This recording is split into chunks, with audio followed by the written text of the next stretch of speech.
Radio Kantipur, radio राष्ट्रको।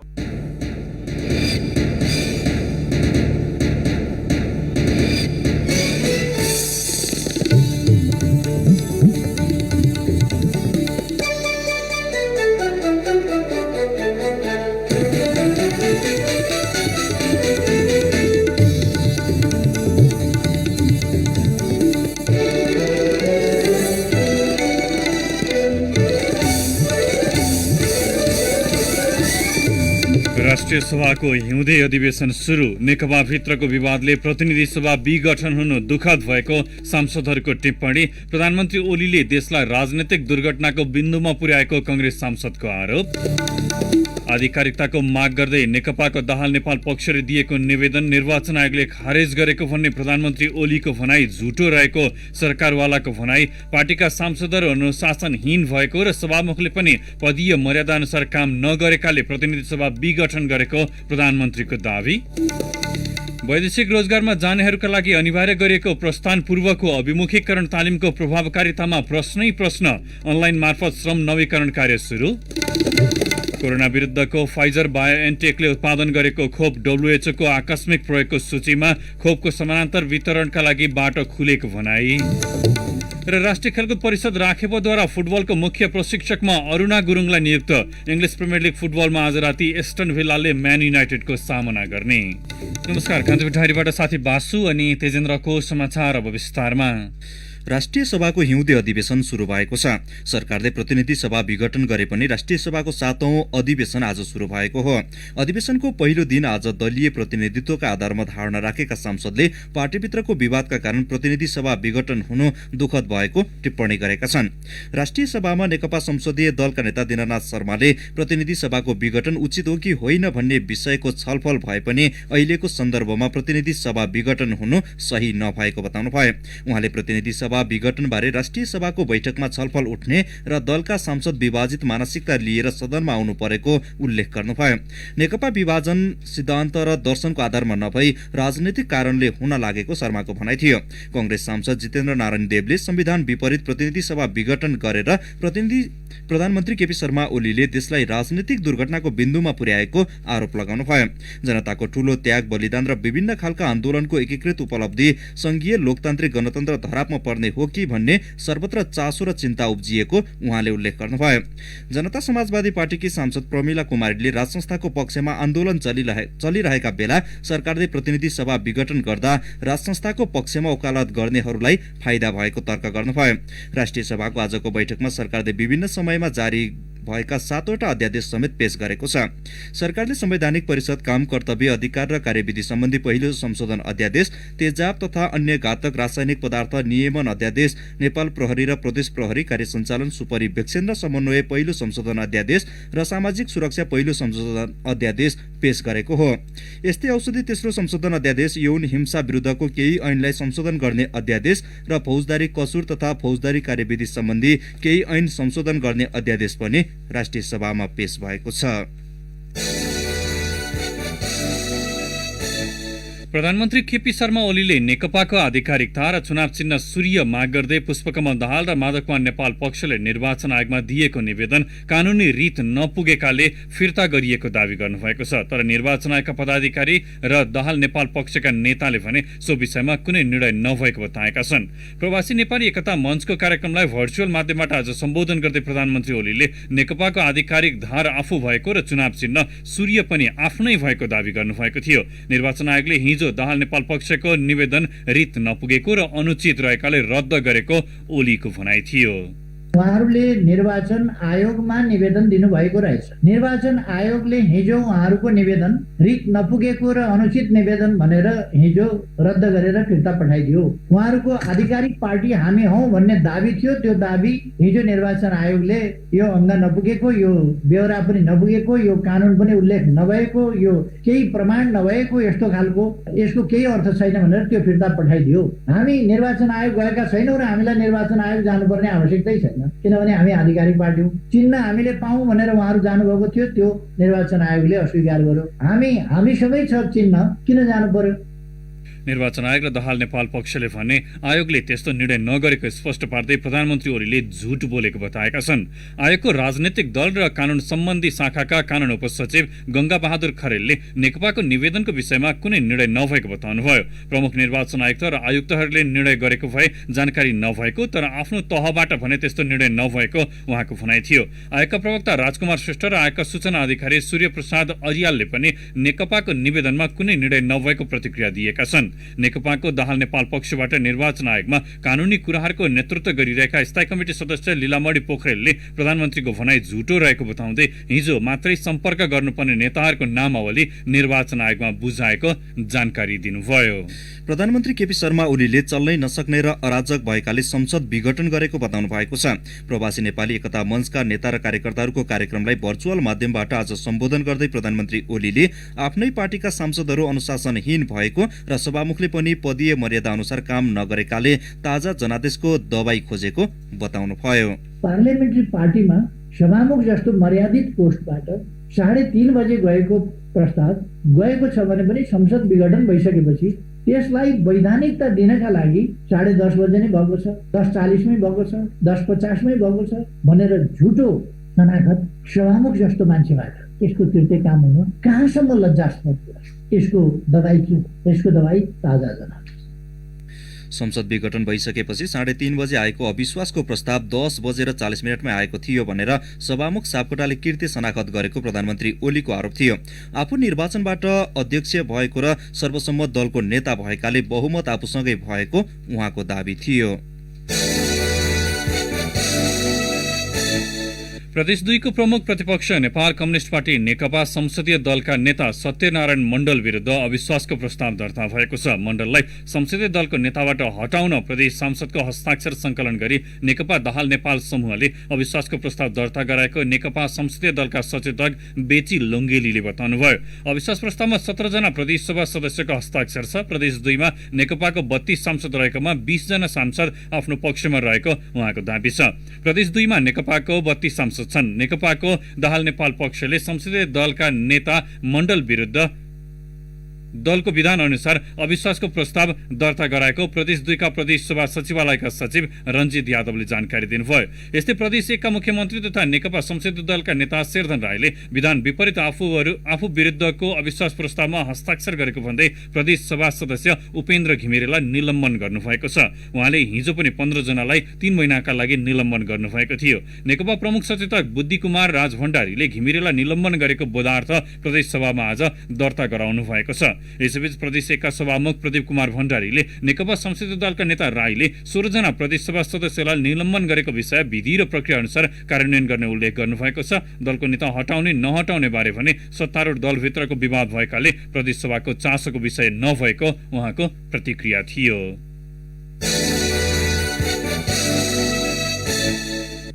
राष्ट्रिय प्रजातन्त्र पार्टी राप्रपाले सरकार विरुद्ध आज संघीय राजधानी काठमाडौँमा प्रदर्शन गरेको छ।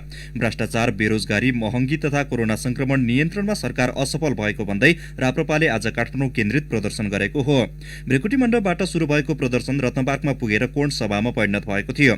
सभालाई सम्बोधन गर्दै अध्यक्षहरू कमल थापा, पशुपति शमशेर जबरा र प्रकाश चन्द्र लोहनी सहितका नेताहरूले वर्तमान सरकार पूर्ण रूपमा असफल भएकाले विकल्प खोज्न आवश्यक रहेको बताएका थिए। राजसंस्था सहितको प्रजातन्त्र र धार्मिक स्वतन्त्रता सहितको हिन्दू राष्ट्र स्थापनालाई राजनीतिक मुद्दा बनाउँदै आन्दोलनमा रहेको राप्रपाले दोस्रो चरणको आन्दोलन चाँडै सुरु गर्ने नेता राजाराम श्रेष्ठले जानकारी दिनुभयो। कान्तिपुर डायरीमा अब ब्रेकको पालो। कान्तिपुर डायरीमा अब बाँकी प्रसङ्ग सुरुमा कान्तिपुर सविस्तार। कान्तिपुर सविस्तार। वैदेशिक रोजगारीमा जानेहरूका लागि अनिवार्य गरिएको प्रस्थान पूर्वको अभूमिकीकरण तालिमको प्रभावकारिताका विषयमा यति बेला प्रश्न उठ्न थालेको छ।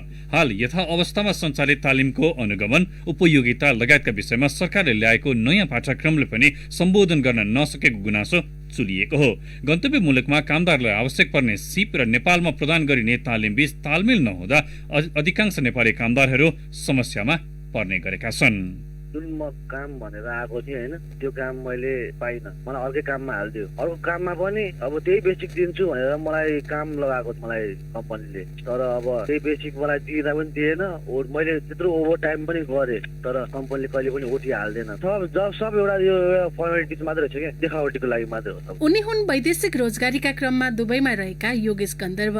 उनी जस्तै कामदारहरू नठगिउन् र समस्यामा नपरुन् भनेर वैदेशिक रोजगार ऐन 2064 को दफा 27ले वैदेशिक रोजगारीमा जाने कामदारले वैदेशिक रोजगारीमा जानु अघि अनुमति प्राप्त संस्थाबाट तालिम लिनुपर्ने बाध्यात्मक व्यवस्था गरेको छ, जसमा विशेष गरी विदेश जाने प्रक्रिया, भर्ना प्रक्रिया, पारिश्रमिक, सेवा सुविधा, रोजगारदाता, गन्तव्य मुलुकको बारेमा, व्यक्तिगत स्वास्थ्यको बारेमा, त्यहाँको प्रचलित कानून, कमाएको पैसाको बचत र सुरक्षा लगायतको बारेमा जानकारी दिनुपर्ने उल्लेख छ।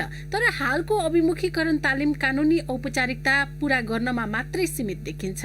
तालिम प्रभावकारी नभएकोले प्रस्थान पूर्वको अभिमुखीकरण तालिम वैदेशिक रोजगार ऐनले अपेक्षा गरे अनुसार प्रभावकारी नदेखिएको गुनासो चुलिएको छ, जसलाई स्वयं वैदेशिक रोजगार बोर्डले समेत स्वीकारेको छ। बोर्डका कार्यकारी निर्देशक राजन प्रसाद श्रेष्ठ: सामान्य रूपमा खाडी मुलुकमा जहाँ 55 डिग्री तापक्रम हुन्छ त्यस्ता ठाउँमा काम गर्न जाँदा र त्यसरी 55 डिग्रीमा काम गरेर फर्किँदा आफ्नो कोठामा चिसो एसी लगाएर चिसो पानी खाएर चाहिँ नसुत्नु है, तिम्रो ज्यानै जान सक्छ भन्ने सामान्य कुरा पनि हामीले राम्रोसँग सिकाएर पठाउन सकेनौं कि भन्ने चाहिँ बोध चाहिँ त्यो मलाई चाहिँ यताकता दिमागमा आउँछ। प्रस्थान पूर्वको तालिमलाई प्रभावकारी बनाउन विगतमा विदेश गइसकेको अनुभवी कामदारलाई तालिममा अनिवार्य उपस्थित गराउने प्रावधान ल्याए पनि त्यसको सही रूपमा कार्यान्वयन हुन सकेको छैन। त्रिभुवन विमानस्थलमा नै कामदारको औँठा छाप थम्ब प्रिन्ट लिने भनिए पनि त्यो हाल बन्द भइसकेको छ। अर्कोतर्फ अभिमुखीकरण तालिमको पाठ्यक्रममै सुधार गर्नुपर्ने सरकारवालाको माग छ। सरकारले ल्याएको अभिमुखीकरण कार्यविधिमा कतिपय प्राविधिक पक्ष नसमेटिएको उनीहरू बताउँछन्। पाठ्यक्रम सुधार सहित निरन्तर अनुगमनको माग गरे पनि त्यसमा सरकारी निकायको ध्यान पुग्न सकिरहेको छैन।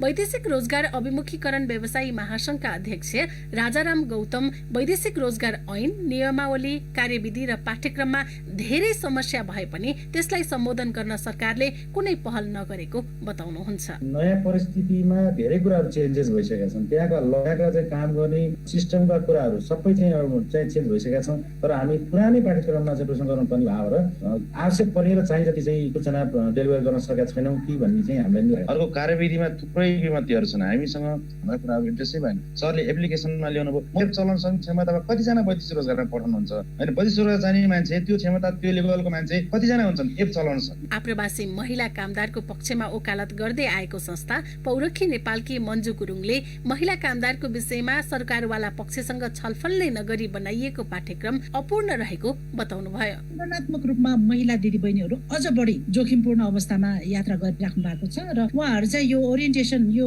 अभिमुखीकरण तालिममा उहाँहरूको सहभागिता एकदमै न्यून छ। अब यो परिवर्तन गर्ने, परिमार्जन गर्ने, बनाउने, लेखन, पुनर्लेखन गर्ने सबै कुरामा चाहिँ कन्सल्टेटिभ प्रोसेसबाट तपाईहरु जानुभयो कि भएन, मैले थाहा नपाएको हो कि। यद्यपि बोर्डले भने सबै पक्षसँग छलफल गरेर कार्यविधि सुधार गरेको र बोर्ड बैठकले पनि त्यसलाई अनुमोदन गरिसकेको बताएको छ। कार्यविधि आगामी महिनाबाट कार्यान्वयनमा ल्याई प्रस्थान पूर्वको अभिमुखीकरण तालिमलाई पूर्ण रूपमा प्रभावकारी बनाउने दाबी बोर्डको छ। पुनः बोर्डका निर्देशक श्रेष्ठ: करिकुलम रिभ्यू समिति छ, त्यो समिति धेरै पटक चाहिँ यहाँ छलफल गऱ्यौँ। त्यसमा त्यो विभिन्न गैर सरकारी संस्था, ओरिएन्टेसन सेन्टरका प्रतिनिधिहरूलाई समेत आमन्त्रण गरेर त्यो रिभिजन चाहिँ गरियो। अब आइएलओले पनि राम्रो सपोर्ट हामीलाई यो रिभिजनमा गरेको छ, अन्य स्टेक होल्डरहरूबाट पनि भएको छ। वैदेशिक रोजगार ऐन अनुसार अभिमुखीकरण तालिम नलिएको कामदारको अन्तिम श्रम स्वीकृति हुँदैन। अनुमति प्राप्त संस्थाबाट 700 रुपियाँ लिएर हाल अभिमुखीकरण तालिम दिने गरिएको छ। विदेश उड्नु अघि कामदारका लागि महत्वपूर्ण तालिम भए पनि नियामक निकाय गम्भीर नबन्दा हजारौं कामदार ठगिँदै आएका छन्। तालिम लिनु भनेको आफूले गर्ने काम, सेवा सुविधा, आफूले काम गर्ने कम्पनी लगायतका विषयमा जानकारी लिनु पनि हो। तर विदेश उड्न 2 दिन अघि मात्र 11 घण्टाको अभिमुखीकरण तालिम कामदारलाई जानकार बनाउन हात्तीको मुखमा जिरा बन्दै आएको छ। सरकारले थोरै ध्यान पुर्याउन सके वैदेशिक रोजगारीका क्रममा हुने गरेको अनियमितता र कामदारको बिचल्ली कम हुने थियो कि। रेडियो कान्तिपुरका लागि इन्द्रलक्ष्मी घिमिरे। कान्तिपुर सविस्तार।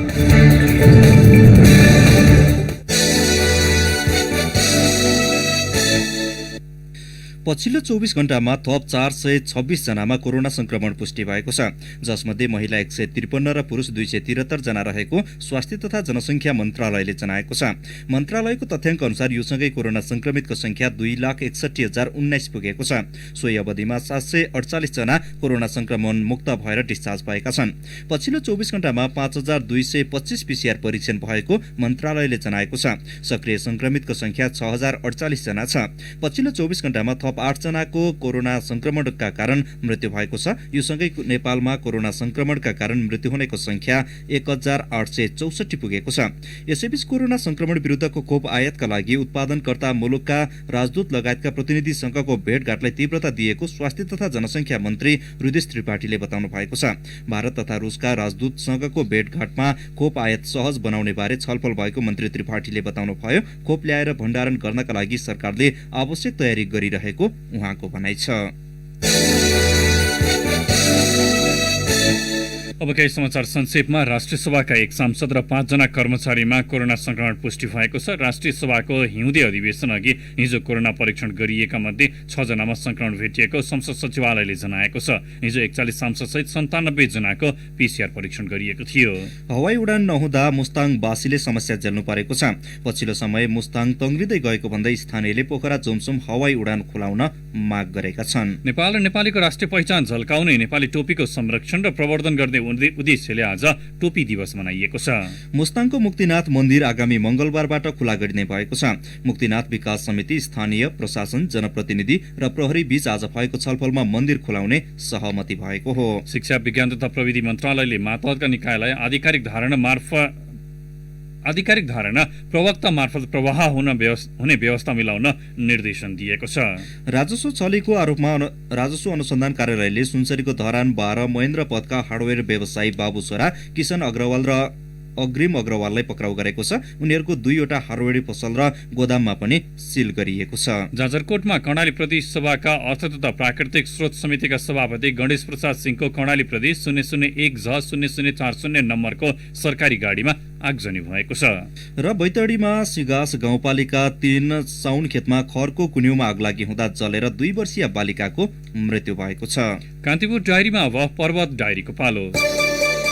नमस्कार, पर्वत डायरीबाट म रामकृष्ण लामिछाने। मालपोत कारले पर्वत तोडफोड गरेका जलजला गाउँपालिका 3 का सुमन बहादुर खत्रीलाई धरौटीमा रिहा गरिएको छ। जिल्ला अदालत पर्वतका श्रेष्ठ दार रामबहादुर छेत्रीका अनुसार निजलाई 1 लाख रुपियाँ धरौटी भराई रिहा गरिएको हो। 4 दिनसम्म सेवा नपाएको झोकमा उनले मालपोत कारले तोडफोड गरेका थिए। निजलाई उपभोक्ता मञ्च नेपाल पर्वतले रिहाईको माग गरेको थियो। घटना सार्वजनिक भए लगत्तै सरकारी काममा ढिलासुस्ती सहित लापरवाही गर्ने जो कोही सरकारी कर्मचारीलाई पनि कारबाही गर्ने प्रमुख जिल्ला अधिकारी शम्भु प्रसाद रेग्मीले बताउनु भएको छ।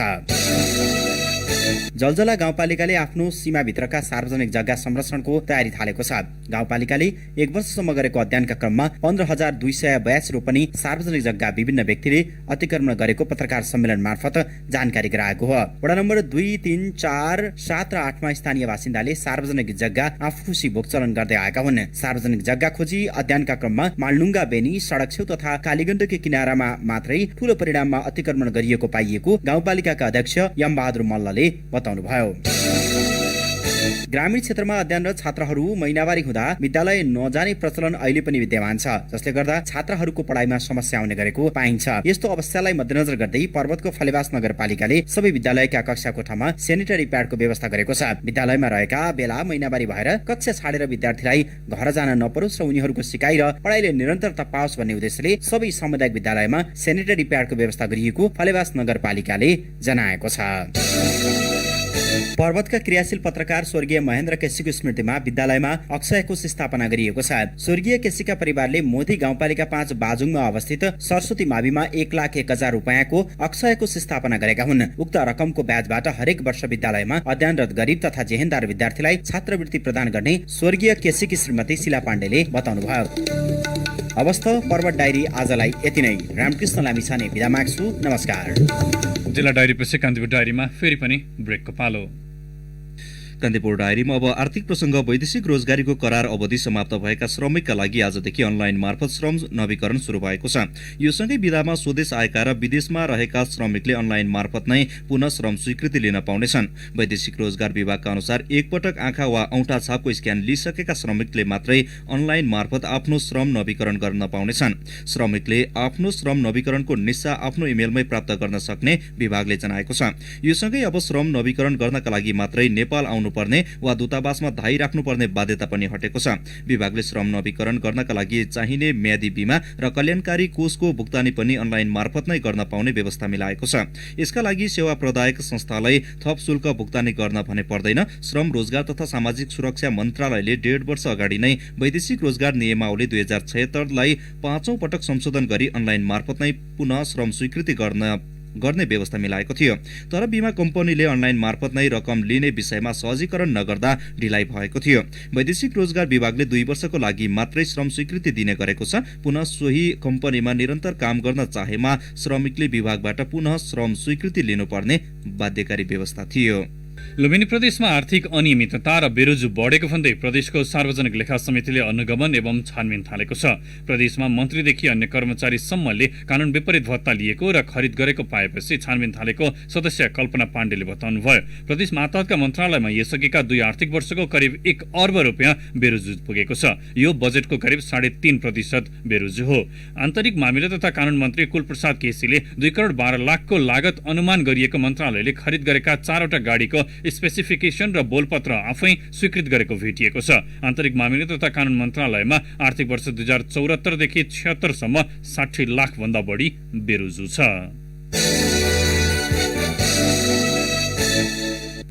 अब अन्तर्राष्ट्रिय प्रसंग विश्व स्वास्थ्य संगठन WHO ले फाइजर बायोएनटेकको कोभिड विरुद्धको खोपलाई आकस्मिक प्रयोगको सूचीमा सूचीकृत गरेको छ। खोपलाई विकासशील मुलुकहरूको समेत पहुँचमा पुर्याउन आकस्मिक प्रयोगको सूचीमा राखिएको WHO ले जनाएको छ। फाइजर बायोएनटेकको खोपले सुरक्षा मापदण्ड पूरा गरेको र यसका फाइदाहरूले सम्भावित जोखिमलाई छायामा पारेको WHO ले उल्लेख गरेको छ। WHO ले विज्ञप्ति जारी गरी महामारीपछि पहिलो पटक कोभिड-19 विरुद्धको खोपलाई अनुमति दिएको भन्दै यसले देशहरूले खोप आयात गर्न र व्यवस्थापन गर्न आफ्नै नियामक स्वीकृति प्रक्रिया छिटो विस्तार गर्न ढोका खुल्ने विश्वास व्यक्त गरेको छ। खोप विश्व सामु पुर्याउने सुनिश्चितताका लागि यो सकारात्मक कदम भएको भन्दै WHO का उप महानिर्देशक डाक्टर मारी एङ्गेला सिमाओले प्राथमिकताका आधारमा खोपको समानान्तरण वितरणका लागि साझा पहल आवश्यक रहेको बताउनु भएको छ। युरोपेली संघसँग औपचारिक रूपमा अलग भएपछि बेलायतका लागि नयाँ युगको सुरुवात भएको छ। ब्रेक्जिटको पक्षमा जनमत संग्रह भएको 4.5 वर्षपछि गैरातीबाट बेलायत EUबाट पूर्ण रूपमा अलग भएको हो। यात्रा, व्यापार, अध्यागमन र सुरक्षा सहयोगको प्रतिस्थापनको व्यवस्था लागू भएपछि बेलायतले अब EUको नियम पालना गर्नुपर्ने छैन। बेलायती प्रधानमन्त्री बोरिस जोन्सनले EUसँगको लामो ब्रेक्जिट प्रक्रियापछि अब बेलायत स्वतन्त्र बनेको बताउनु भएको छ। बेलायतलाई खुल्ला व्यापारका लागि बाटो प्रशस्त गरेको प्रधानमन्त्री जोन्सनको भनाइ छ। अब बेलायतको भाग्य आफैमा निहित भएको प्रधानमन्त्री जोन्सनलाई उद्धृत गर्दै BBC ले उल्लेख गरेको छ। गत जनवरी 31 मै EUबाट बेलायत अलग भए पनि व्यापार सम्बन्धी नियम भने ब्रसेल्सकै पालना गर्दै आएको थियो। अब भने व्यापारमा समेत बेलायत पूर्ण रूपमा स्वतन्त्र भएको छ। अब खेल प्रसंग राष्ट्रिय खेलकुद परिषद राखेपाले मुख्य प्रशिक्षकमा अरुणा गुरुङलाई नियुक्त गरेको छ। राष्ट्रिय फुटबल टिमकी पूर्व सदस्य समेत रहेकी गुरुङलाई राखेपाले मुलुकभरको सम्पूर्ण फुटबल गतिविधि निरीक्षण गर्ने गरी मुख्य प्रशिक्षकको जिम्मेवारी दिएको हो। उनको समयावधि भने तोकिएको छैन। गुरुङको कामको मूल्याङ्कन गर्दै समयावधि निर्धारण गर्ने राखेपाले जनाएको छ। राखेपाले फुटबल टिमको मुख्य प्रशिक्षकमा यसअघि पनि मिलन हाडालाई नियुक्त गरेको थियो। मुख्य प्रशिक्षक गुरुङले देशभर रहेका फुटबल प्रशिक्षकसँग समन्वय गरेर प्रशिक्षणलाई अघि बढाउनेछन्। देशभर चलेका प्रशिक्षणलाई व्यवस्थित गर्ने, संयोजन गर्ने, योजना बनाउने र आवश्यक निर्देशन दिने काम मुख्य प्रशिक्षकको रूपमा गुरुङको रहनेछ। नेपाली लेग स्पिनर सन्दीप लामिछानेले अस्ट्रेलियामा जारी बिग बास लिगमा यस सिजनको पहिलो खेल भोलि खेल्ने भएका छन्। 14 दिनको क्वारेन्टिन सकिएपछि उनले पहिलो खेल आफ्नै पुरानो क्लब मेलबर्न स्टार्स विरुद्ध खेल्न लागेका हुन्। सन्दीपले मेलबर्न स्टार्स विरुद्धको खेल खेल्ने पक्का भएको उनका व्यवस्थापक रमण शिवाकरीले जानकारी दिनुभयो। होबार्ट हुरिकेन्समा आबद्ध सन्दीपले कोरोना संक्रमणका कारण यस सिजनको सुरुवातका 6 खेल भने गुमाइसकेका छन्। इङ्ग्लिस प्रिमियर लिग फुटबलमा आज राति 2 खेल हुँदैछ। सन् 2021 को पहिलो खेलमा राति 11:15 बजे एभर्टन र वेस्ट ह्याम युनाइटेड बीच खेल हुनेछ। चौथो स्थानमा रहेको एभर्टनको 29 र 10औं स्थानमा रहेको वेस्ट ह्यामको 23 अङ्क छ। नेपाली समयअनुसार राति 1:15 बजे हुने खेलमा म्यान्चेस्टर युनाइटेड र एस्टन भिल्ला बीच खेल हुनेछ। यो खेलमा जित्नेकाले म्यान युनाइटेडले शीर्ष स्थानको लिभरपुलसँग अङ्क बराबरी गर्नेछ। लिभरपुल 33 अङ्कमा शीर्ष स्थानमा छ। दोस्रो स्थानमा रहेको युनाइटेडको 30 अङ्क छ। 26 अङ्क रहेको एस्टन भिल्लाले बाजी मारे तेस्रो स्थानमा उक्लनेछ। जाँदा जाँदै अहिलेसम्मका प्रमुख प्रसङ्गहरू फेरि एकपटक। राष्ट्रिय सभाको हिउँदे अधिवेशन सुरु। नेकपाभित्रको विवादले प्रतिनिधि सभा विघटन हुनु दुःखद भएको सांसदहरूको टिप्पणी। प्रधानमन्त्री ओलीले देशलाई राजनैतिक दुर्घटनाको बिन्दुमा पुर्याएको कांग्रेस सांसदको आरोप। आधिकारिकताको माग गर्दै नेकपाको दाहाल नेपाल पक्षले दिएको निवेदन निर्वाचन आयोगले खारेज गरेको भन्ने प्रधानमन्त्रीको ओलीको भनाई झुटो रहेको सरकारवालाको भनाई। पार्टीका सांसदहरू अनुशासनहीन भएको र सभामुखले पनि पदीय मर्यादा अनुसार काम नगरेकाले प्रतिनिधि सभा विघटन गरेको प्रधानमन्त्री ओलीको दावी। वैदेशिक रोजगारमा जानेहरूका लागि अनिवार्य गरिएको प्रस्थान पूर्वको अभिमुखीकरण तालिमको प्रभावकारितामा प्रश्नै प्रश्न। अनलाइन मार्फत श्रम नवीकरण कार्य सुरु। कोरोना विरुद्धको फाइजर बायोएनटेकले उत्पादन गरेको खोप WHO को आकस्मिक प्रयोगको सूचीमा। र राष्ट्रिय खेलकुद परिषद राखेपोद्वारा फुटबलको मुख्य प्रशिक्षकमा अरुणा गुरुङलाई नियुक्त। इङ्ग्लिस प्रिमियर लिग फुटबलमा आज राति एस्टन भिल्लाले म्यान्चेस्टर युनाइटेडको सामना गर्ने। हवस् त, कान्तिपुर डायरी अहिलेलाई यहीँ सकिन्छ। बासु र तेजेन्द्र बिदा हुन्छौँ। नमस्कार।